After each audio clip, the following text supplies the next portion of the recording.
The Devil's Mirror Part 2. Chapter 8. The Shard in Her Heart. The rain fell in cold sheets as Isadora stumbled through the early morning streets. The city gray and hollow around her, as if the storm had washed the color from the world. Her bare feet splashed through puddles, and her nightgown clung to her skin, heavy and sodden. But she didn't stop. She didn't dare. Not until the boarding house and the cursed mirror within it was nothing more than a memory swallowed by mist. She wandered for hours, shivering and numb. No destination, no plan, only the desperate, gasping instinct to get away. Eventually, she found shelter beneath a crumbling stone archway at the edge of the river. She collapsed against the cold wall, drawing her knees to her chest, trying to force her breathing to slow, trying to believe it was over. But deep inside her chest, beneath the frantic thud of her heart, something pulsed. Steady, rhythmic, wrong. She pressed her hand to her sternum, felt it, a faint vibration beneath her ribs, as if something small and sharp was lodged inside her, beating in time with her heart. The shard. The memory slammed into her. The mirror cracking as she fled, the blood seeping from its fractures. The way the gown's living tendrils had latched onto her skin. How they had pierced her. Isadora looked down. Her nightgown was torn across her chest, stained with old blood she hadn't noticed before. And beneath the fabric, a faint, almost invisible pattern traced along her skin. Spirals, thorns, crescent moons chained together, branded into her flesh like a ghost tattoo. She gagged, pressing her forehead against the cold stone. It wasn't over. It would never be over. She wasn't carrying a memory. She was carrying a piece of the mirror itself. And it was alive, growing. The river roared below her, swollen with rain. For a moment, the thought flickered. Throw yourself in. End it now. Sink into the black water and let the mirror starve without you. But the mirror's whisper was louder. You belong to me now, Isadora. You can flee all you like, but you will carry me wherever you go. Tears blurred her vision. She bit her lip until she tasted blood. Slowly, she uncurled from the wall. She wiped the rain and tears from her face, staggered to her feet. She was not ready to surrender. Not yet. Not while there was still breath in her lungs and rage in her bones. The mirror had taken her blood. It had tried to steal her soul. It had branded her as its own. But she still had something it feared. Choice. Defiance. The will to resist, no matter how cursed her reflection became. Isadora turned away from the river. The city loomed before her, grim and endless. The storm raged on. Somewhere, in the misted heart of the city, the mirror's power still stirred. Still searching. Still hungering. But Isadora would not be an easy prey. Not anymore. She wrapped her ruined shawl tighter around her body, tucked the ragged nightgown into the remnants of her coat, and disappeared into the rain. Behind her, in the broken currents of the river, for just a moment, a dark shard of glass surfaced, spun once, twice, gleaming, before sinking back beneath the black water. Waiting. Chapter 9. The Mirrors That Remember. The storm dragged on for 3 days. And for 3 days, Isadora wandered the city like a restless ghost. She avoided crowded streets, avoided shops and alleyways heavy with lantern light, avoided anything with glass. But in a place like this, with its endless windows, rain-slicked puddles, shop mirrors, and polished doorknobs, reflections were everywhere. At first, it was small things, tiny wrongnesses at the edges of her vision. A puddle rippling when her foot hadn't touched it. A glint in a cracked window pane showing a figure standing just behind her when no one was there. The flash of her reflection smiling out of sync as she hurried past a rain-streaked storefront. By the second night, it grew worse. She crouched beneath the dripping eaves of an abandoned station house, trying to rest, when she heard it. A faint tapping. Not at the boarded doors. Not at the roof. But from the broken shard of glass embedded in the gutter above. The sound was rhythmic. Tap. Tap, tap. Tap. Isadora tilted her head up, heart slamming against her ribs. The shard reflected the street. Only it was wrong. The rain fell upward. The lamps flickered without flames. And dozens, hundreds of blurred, shadowy figures moved just beyond the glass. All facing toward her. All still. All waiting. Her breath misted in the cold night air. One of the figures raised a hand. Waved. Mockingly. She stumbled back, slipping in the mud. The shard trembled. A whisper curled from its cracked surface. "Beloved, the dance is not finished. Come back to us." Isadora fled. She didn't stop running until the city's spires blurred into a gray smear against the black sky. Every reflective surface she passed carried an echo of her, a warped shadow of who she was or who the mirror wanted her to become. A glimpse of herself in a puddle, weeping blood instead of tears. Her reflection in a broken window pane, wearing the cursed black gown, dancing alone in a crumbling ballroom. Her shadow in a brass doorknob, tilting its head at an unnatural angle, grinning wide enough to split its face. She covered every mirror she found with cloth. She threw stones at windows. She smashed puddles with her boots until the water sprayed and the images broke. It didn't matter. The reflections were inside her now, carried in the shard beating under her skin. By the fourth night, she couldn't even trust the shine of her own eyes and the river's surface. Desperate, she took shelter in an abandoned church at the edge of the city. Its stained glass windows were shattered, the floor littered with colored fragments like the bones of broken saints. Here, at last, no true reflections lived. Only shards, muted and still. She collapsed at the foot of the ruined altar. The wind howled through the broken doors. Thunder rumbled far off, like the city itself groaning in its restless sleep. Isadora pulled her coat tighter, burying her face in her arms. And in the stillness, in the ragged gasps of her breathing, she heard it again. A slow, steady tapping. She looked up. A single sliver of mirror glass was embedded in the wall behind the altar. Small, harmless looking, but in its reflection, she saw herself, not crouched in fear. No, standing tall, smiling that terrible, hollow smile. And behind her, the ballroom doors had opened wide. The dancers flooded out, rotting, bleeding, weeping, each one reaching toward her through the glass. The mirror shard pulsed inside her chest, sending a lance of pain through her ribs. She doubled over with a cry. The city's mirrors had not forgotten her. They had claimed her. They were awakening. And they were coming. Somewhere beyond the rain and ruin. The devil's mirror was rebuilding itself. Piece by piece. Memory by memory. Blood by blood. Isadora knew now. She could run for a while. She could hide among ruins and shadows. But eventually, she would have to turn and face them, or be swallowed whole. The dance was not over. It had only just begun. Chapter 10. The Collector of Shards. The night gnawed at the broken church like rats on bone.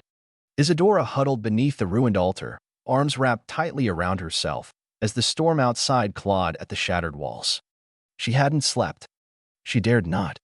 The reflection stirred in every puddle, every shard, whispering, tapping, calling.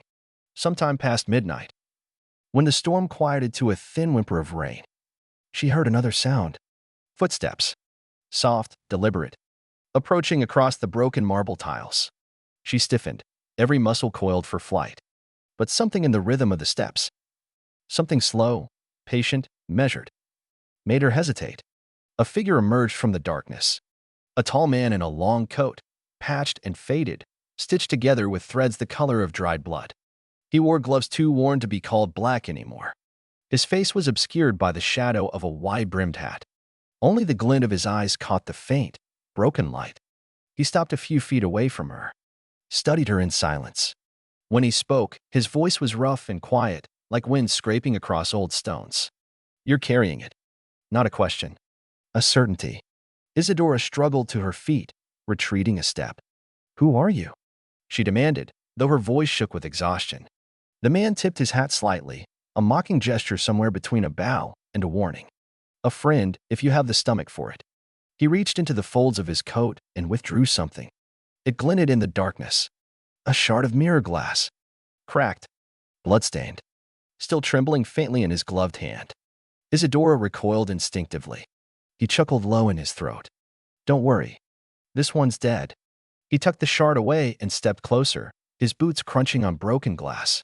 "I collect them," he said. "Pieces of the cursed. Fragments left behind after mirrors are shattered but not truly destroyed." He studied her more closely. "You're bleeding, girl. Bleeding out your soul drop by drop, whether you know it yet or not." Isadora pressed her hand to her chest. The pulsing beneath her ribs flared painfully at his words, as if recognizing the truth she could no longer deny. "I tried to escape it," she whispered.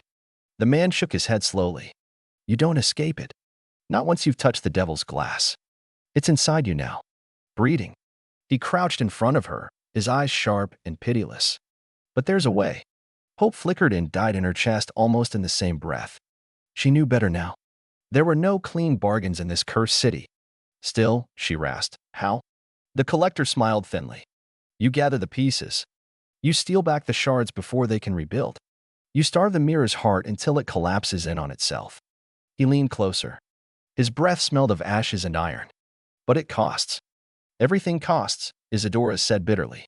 He laughed, a short, broken sound. Good. Then you're halfway ready. From another hidden pocket, he pulled out a silver dagger. The blade was jagged, wickedly curved, its edge etched with the same chained moons she had seen carved into the cursed mirror's frame. The handle was wrapped in what looked like blackened silk, or perhaps something darker. He pressed the dagger into her shaking hands. It was lighter than she expected. Warm. Alive. Only blood can seal a shard, he said. Yours. Theirs. It doesn't much matter. He rose to his full height. Towering. Worn thin by endless battles fought in broken glass and bleeding streets. Find the shards, he said. Seal them. Before the mirror gathers enough to drag you through the veil. And if I fail? Isadora whispered. The collector's eyes gleamed like distant stars, long dead. Then you won't be dancing alone in that ballroom. You'll be leading the dance. Lightning flared outside. For a brief, burning moment, the church was bathed in cold blue light. And Isadora saw hundreds of broken reflections shimmering in the scattered glass shards around them. Each one a face twisted in agony. Each one reaching for her. When the darkness returned, the collector was gone. Only the dagger remained in her hand. The rain whispered against the ruined stone. Soft and ceaseless. And somewhere beneath it, almost gentle now, the reflections laughed. Isadora closed her fingers tightly around the dagger's hilt, her heart hammering, the shard beneath her ribs pulsing faster. There would be no saving herself now. Only survival. Only war. And the first move was hers to make. Chapter 11. The shard beneath the skin. The dagger weighed heavily in her hand. Not with mass, but with meaning. Isadora turned it over in her fingers as she crouched in the shadow of the ruined church, the rain easing into a steady mist around her. The blade was warm. Hungry. Waiting. The collector's words echoed in her mind. Only blood can seal a shard. Yours. Theirs. It doesn't much matter. She swallowed hard. Her own blood first, then. She would not spill another's. Not yet. Not unless she had no choice. The first shard was easy to find. It gleamed from a puddle nearby, a broken sliver of mirror no bigger than her palm, wedged between two cracked stones. It pulsed faintly in the mist, a heartbeat answering the one pounding under her skin. When she looked into it, she saw herself, only not quite. Her face was too still, her eyes too dark, her mouth twitching into a smile she did not feel. The reflection mouthed something silently. Come dance. Isadora gritted her teeth. She dropped to her knees before the shard. Her fingers shook as she raised the dagger. The collector had told her. Slice the palm. Feed the shard. Force it to sleep. The blade kissed her skin with a whispering sharpness. A line of fire bloomed across her palm. Blood welled, dark and thick. The shard shivered. Its surface rippled like disturbed water. The figures inside it began to shift and shriek silently, as if sensing what was about to happen. Isadora pressed her bleeding hand against the shard. The contact was immediate. The shard drank. The blood sizzled against the glass, sending out a brief flash of searing light. The mirror fragment cracked down the center with a sound like a scream trapped under ice. The figures within it twisted, their faces contorting, before vanishing into dust. When she pulled her hand away, the shard lay still, dead. Only a blackened scrap of glass now. No reflection. No hunger. Isadora staggered back, gasping. The wound in her palm throbbed painfully. The shard beneath her ribs pulsed too, but softer now. Almost approving. One down. She looked up and realized the church floor was littered with dozens more tiny mirror shards, hidden among the debris. Each pulsing faintly. Each waiting. A deep weariness washed over her. This was not a battle she could win with one wound, one sacrifice.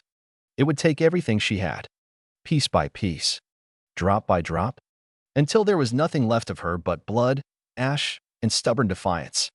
She tore a strip from the hem of her ruined gown and wrapped her bleeding palm. The silver dagger gleamed in her other hand. Ready. The next shard called to her from beneath a shattered pew. The next from a broken candelabra. The next from the cracked font where water once blessed the faithful. Each one a tiny piece of the mirror's sprawling, endless hunger. Each one a mouth she must silence. By the time dawn crept through the broken windows, weak and pale, Isadora's hands were raw and trembling. Her arms streaked with blood. The floor around her littered with the blackened husks of dead shards. But still, in the distant streets of the sleeping city, the reflection stirred, whispered, laughed, and somewhere far away, somewhere beyond the horizon of rain and ruin, the original mirror pulsed in its place of power, waiting, patient, starving, for her. Isadora slumped against the altar, clutching the dagger to her chest. The rain slicked down her hair. The cold gnawed at her bones.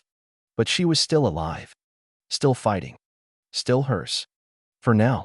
Chapter 12. The Ballroom Beneath the City. The city slept under a thin veil of mist as Isadora moved through the narrow, crumbling streets. Her injured hand throbbed beneath the bandage, but she barely felt it anymore. The pain had become part of her, a reminder that she was still flesh and blood, still herself. For now. Every mirror she passed now seemed to watch her. Panes of shop glass, puddles of water, even the gleam of broken lampposts. All of them flickered with images of a ballroom rotting under blood-red chandeliers. The closer she drew to the city's heart, the stronger the pull became. A gravity that dragged at her bones. A summons whispered in every cracked window and gutter drain. By midday, she reached the old district, the place where the fire had started, where her family had perished, where everything had ended. Most of the neighborhood was a charred skeleton now. Hollow houses leaning against each other like broken teeth. Streets buckled and twisted from the heat. Windows melted into nightmarish shapes.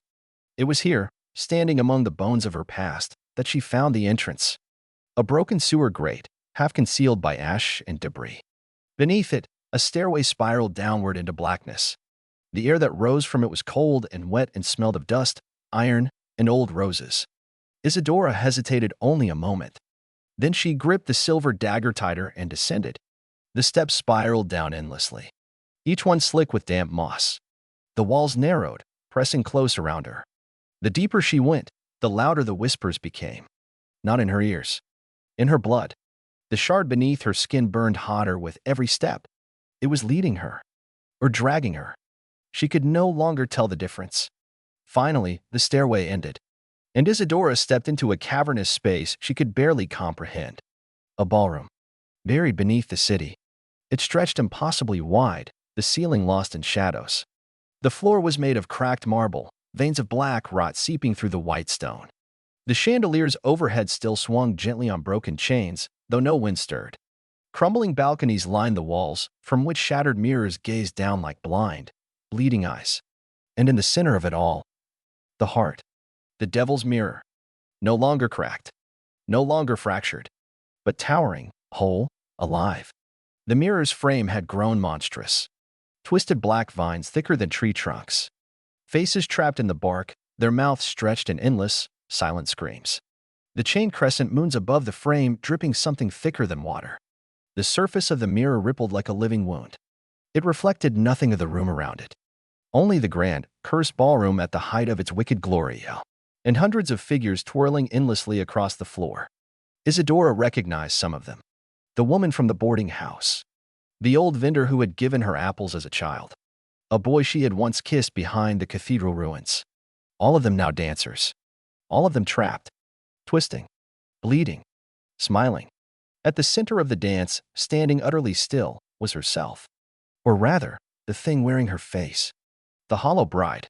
She wore the black velvet gown now. The blood-red necklace gleamed against her pale throat. Her mouth stretched in a smile too wide, too broken. And her eyes. Her eyes were empty. Isadora staggered back a step, while rising in her throat. The hollow bride tilted her head, and the dancers paused mid-waltz. Their bloodied faces all turned to look at her. The mirror pulsed once. A single, slow heartbeat that cracked the marble under Isadora's feet. The ballroom had sensed her. The real Isadora. The last piece still resisting. The last dance unfinished. The hollow bride raised her hand. summoning, commanding. The reflections in the broken mirrors along the walls began to ripple, to twist, to reach. From the shards came the dead, hundreds of them, bleeding from the eyes, smiling wide, dragging twisted versions of themselves across the floor, and every last one of them reaching for Isadora. The dagger in her hand burned with cold fire. The shard beneath her ribs pulsed so violently she could barely stand. But she stood. She faced them. Because if she ran now, there would be no running later, no waking, no surviving, only endless dancing, endless bleeding. The ballroom floor cracked again as the dancers surged forward. The devil's mirror loomed, its surface opening like a vast, yawning mouth. Isadora tightened her grip on the dagger, raised her bleeding hand, and prepared to make her stand. Chapter 13. The Last Dance. The ballroom shuddered around her. The walls wept black water from every fractured mirror. The chandeliers overhead spun in lazy, broken circles, their dying candles weeping crimson wax. And the dancers surged forward, hundreds of them, twisting, smiling, bleeding, all reaching for her. At their head moved the hollow bride, her own face, her stolen body, the reflection Isadora had refused to become. And that refusal had birthed something worse. The devil's mirror loomed behind them all, pulsing with a sickly, hungry light. Its surface rippled like a vast, open wound, promising oblivion, promising home, promising nothing. Isadora's pulse roared in her ears. The silver dagger in her hand flared with cold fire. Her bandaged palm throbbed in rhythm with the mirror's hateful heartbeat. The shard under her ribs twisted inside her, sharp and burning. The dancers closed in. Their mouths opened in silent song. Their hands clawed at the air between them. Their blood slicked the broken marble. She had seconds. No time for fear. Only choice. Isadora darted forward, dodging between the nearest dancers. Their hands brushed her sleeves, tearing fabric. But she moved like flame between them. Light. Fast. Desperate. The hollow bride's eyes tracked her. Blank. Bottomless. Knowing. Isadora's goal was clear. The heart of the devil's mirror. The source of it all. The root. If she could drive the dagger into the mirror's pulsing heart. If she could bleed it as it had bled Earth. Maybe, just maybe, she could end it. The hollow bride moved to intercept. With an unnatural grace, she floated across the cracked floor, her gown sweeping blood and bone in her wake. They collided in the center of the room. Two versions of one soul. One hollow. One burning. The hollow bride's fingers locked around Isadora's throat, cold as gray water. The room spun. The music, the terrible, broken music, screamed to life again. The dancers spun faster. The chandeliers snapped their chains and crashed to the floor in showers of sparks. Isadora gasped, struggling. The hollow bride leaned in close. Her breath smelled of roses rotting in sealed tombs. "You are mine," she whispered. "You always were." With the last strength in her battered body, Isadora drove the dagger upward. The blade pierced the hollow bride's side. There was no blood, only a burst of black mist, thick and reeking. The hollow bride shrieked, not in pain, but in fury. She recoiled, and the dancers faltered. The ballroom itself shuddered. Isadora staggered toward the mirror. Her legs barely obeyed. Her vision blurred at the edges. The devil's mirror stretched before her, its surface boiling, surging, ready to swallow her whole. One step, one breath, one chance. She raised the dagger. The silver glinted once in the poison light, and plunged it into the center of the mirror. The surface broke like rotten ice. Black liquid exploded outward, drenching her. The dagger sank into the frame, the vines curling up the blade as if trying to pull it out. The mirror screamed. The ballroom shook. The dancers collapsed, their bodies crumbling into ash. The hollow bride let out a final, broken wail. She clawed at her face, at the empty space where her reflection should have been, at the gown that shredded into rags before Isadora's eyes. The devil's mirror cracked, split, shattered. Its fragments flew outward in a storm of glass and sorrow, cutting the air, tearing the veils of reality itself. Isadora shielded her face as shards sliced past. One embedded in her shoulder. Another grazed her cheek. She didn't care. She was laughing and sobbing all at once. The ballroom crumbled around her. Walls folding in. Floor buckling. The chandeliers falling into pits of darkness. And through it all, through the chaos and ruin, she stumbled back up the broken stairway, bleeding, breathless, but free. As she reached the shattered threshold of the ruined city above, she looked back one last time. The ballroom was gone. Only dust remained. Only echoes. Only silence. Isadora collapsed against the crumbling stones, the rain washing the blood from her skin. Her reflection, in a puddle beside her, was hers again. Pale, ragged, alive, and smiling. A real smile. Small, broken, but real. The shard beneath her ribs pulsed one final time. And then went still. The devil's mirror was dead, and Isadora Moreau was still standing. For now, the story may end here. But the darkness never sleeps. Like this video to keep the shadows stirring. Share your whispers in the comments. Your voice shapes the next nightmare. And subscribe to our YouTube channel, The Gothic Hour Stories and Mysteries, where every tale lingers and every soul leaves a mark. The Gothic Hour awaits.